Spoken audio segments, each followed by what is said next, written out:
اب وہ 12 کون ہوں گے؟ ظاہر قریش سے ہوں گے۔ دوسری جگہ حدیث جو حضور نے فرمائی اس میں کہا پہلے ان میں کے علی ہوں گے، آخری ان میں کے مہدی ہوں۔ اب حضرت مہدی کے سلسلے میں جتنی روایتیں ہیں، ان روایتوں میں کچھ روایتوں میں ہے کہ وہ حضرت حسن کے فرزند ہوں گے، کچھ میں ہے حضرت حسین کے فرزند ہوں گے۔ دونوں روایتیں علماء اسلام نے نقل فرمائی ہیں۔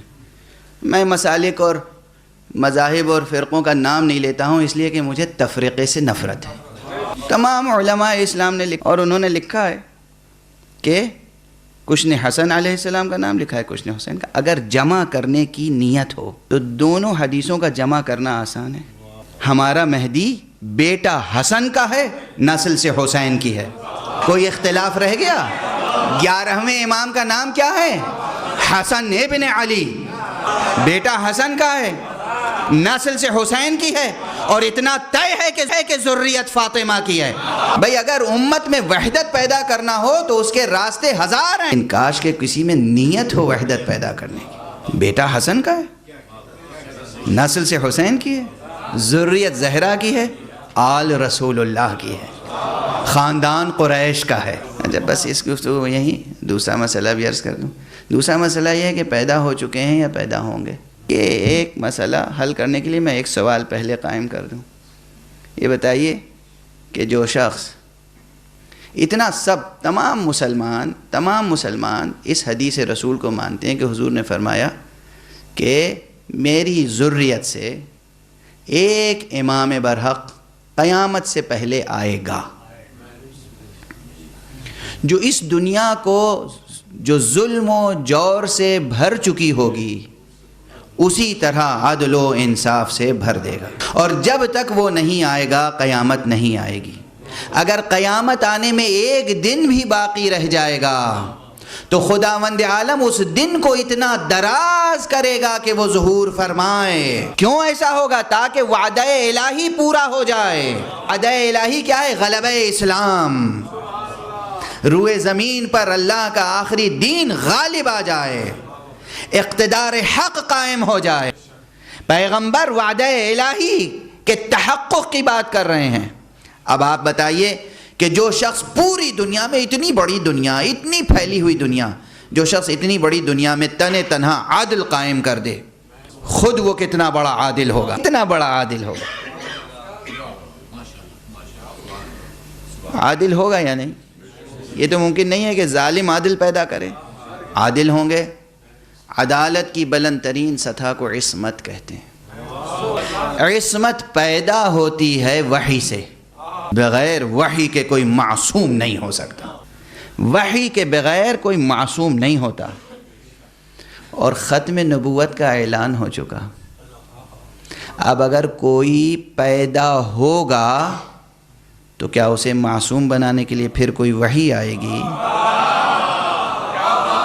وحی آئے گی تو ختم نبوت کا عقیدہ کہاں رہ جائے گا؟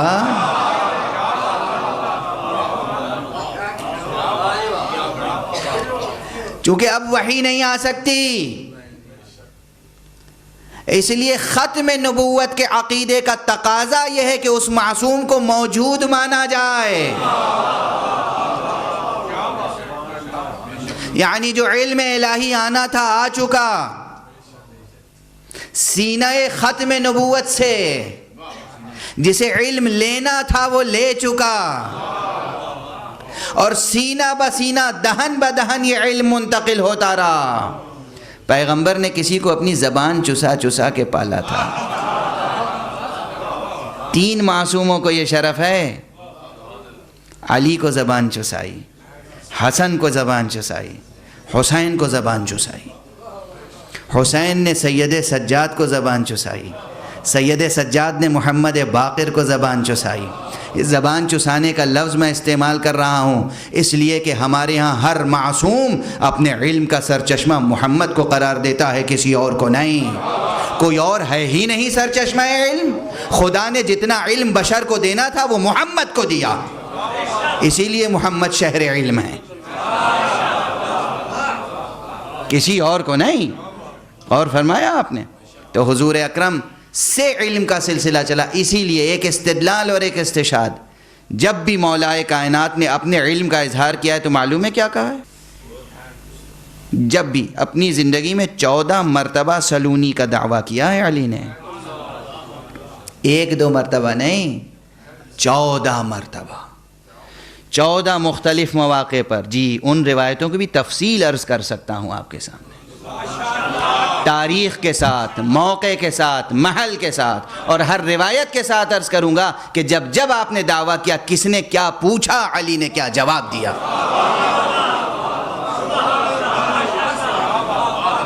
لیکن حفظ مراتب دیکھیے اہل بیت کا، جب تک حضور اس دنیا میں رہے تب تک کبھی سلونی کا نعرہ علی نے نہیں لگایا۔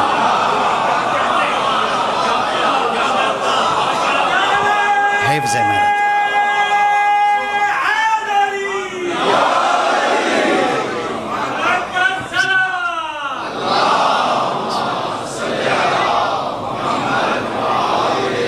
حفظ مراتب، جب تک حضور رہے کبھی سلونی کا دعویٰ نہیں کیا۔ پہلی بار حضور کے بعد سلونی کا دعویٰ کیا ہے۔ کب کیا؟ جب علی مجبور بنا دیے گئے تھے اس وقت کیا۔ جب لوگ دنیا کے پیچھے بھاگ رہے تھے تو علی آواز دے رہے تھے سلونی سلونی قبل ان تفقدونی، مجھ سے علم لیتے جاؤ، دنیا سے تمہیں علم نہیں ملے گا۔ 14 مرتبہ۔ اور جب بھی کہا ہے تو ایک جملہ کہا، ہا ہونا علما جما، ہا ہونا لعاب رسول اللہ، مجھ سے علم لو، یہاں لعاب رسول اللہ ہے، لعاب رسول اللہ۔ ان فقروں کی تشریح کے لیے اور اس کو سمجھنے کے لیے نہ جانے کتنے اعتکاف کیے جاتے ہیں۔ لعاب رسول اللہ علم ہے، لعاب رسول اللہ علم ہے۔ وہ لعاب رسول اللہ دہن بدہن پہنچا سید سجاد سے باقر علوم تک، حضرت باقر علوم سے حضرت صادق آل محمد تک، حضرت صادق آل محمد سے امام موسیٰ الکاظم تک، امام موسیٰ الکاظم سے امام علی رضا تک، امام علی رضا سے امام محمد تقی تک، امام محمد تقی سے امام علی نقی تک، امام علی نقی سے امام حسن عسکری تک، اور حسن ابن علی سے اس تک جو امانت دار ختم نبوت ہے، جو محضر ختم نبوت کی آخری مہر ہے، اس تک جس کا لقب قرآن میں بقیت اللہ ہے، اور جس کو ہم بقیت اللہ الاعظم کہتے ہیں۔ صرف بقیت اللہ نہیں، بقیت اللہ الاعظم کہنا ضروری ہے۔ کیوں ضروری ہے؟ اللہ نے بہت سی چیزوں کو باقی رکھا ہے، جتنی چیزوں کو باقی رکھا ہے ان میں سب سے بڑی حقیقت ذات مہدی منتظر ہے۔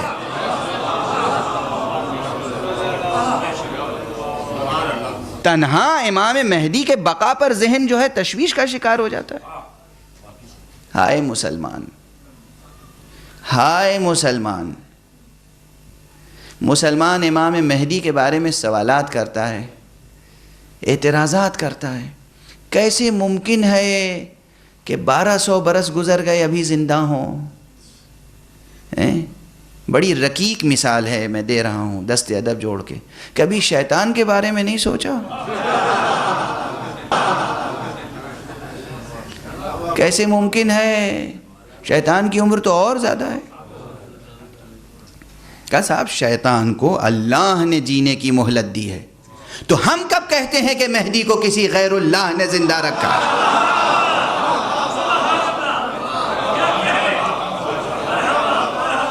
یہ نظام الہی ہے۔ جب ایک گمراہ کرنے والے نے زندگی کی بھیک مانگ لی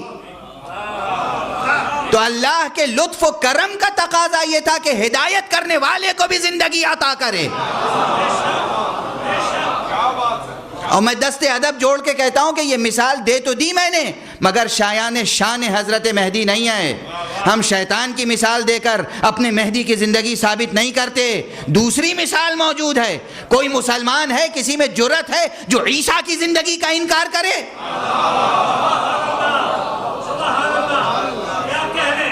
حضرت عیسیٰ مہدی، حضرت عیسیٰ نبی ہیں، زندہ ہیں یا نہیں ہیں؟ زندہ ہیں۔ کس نے زندہ رکھا ہے؟ اللہ نے زندہ رکھا ہے، اللہ نے زندہ رکھا ہے۔ حضرت عیسیٰ کو جو اللہ زندہ رکھ سکتا ہے، جو مریم کے بیٹے کو زندہ رکھ سکتا ہے، وہ کیا زہرا کے بیٹے کو زندہ نہیں رکھ سکتا؟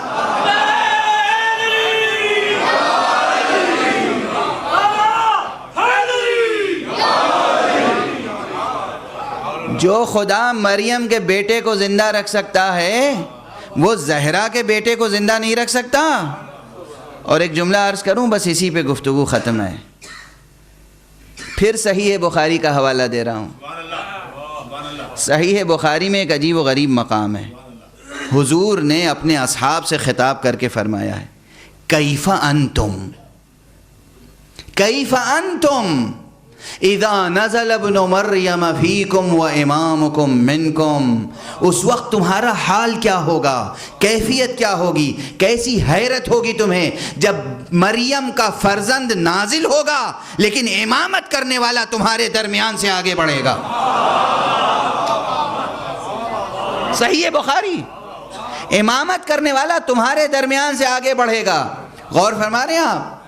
مریم کا بیٹا نماز پڑھے گا، زہرا کا بیٹا نماز پڑھائے گا۔ اور اب ایک مسلمہ اصول یاد رکھیے، پیچھے نماز پڑھنے والے کو کہتے ہیں مأموم، آگے نماز پڑھانے والے کو کہتے ہیں امام۔ جب مأموم کی یہ فضیلت ہے کہ اسے طول حیات ملی، تو امام کو تو مأموم سے افضل ہونا چاہیے۔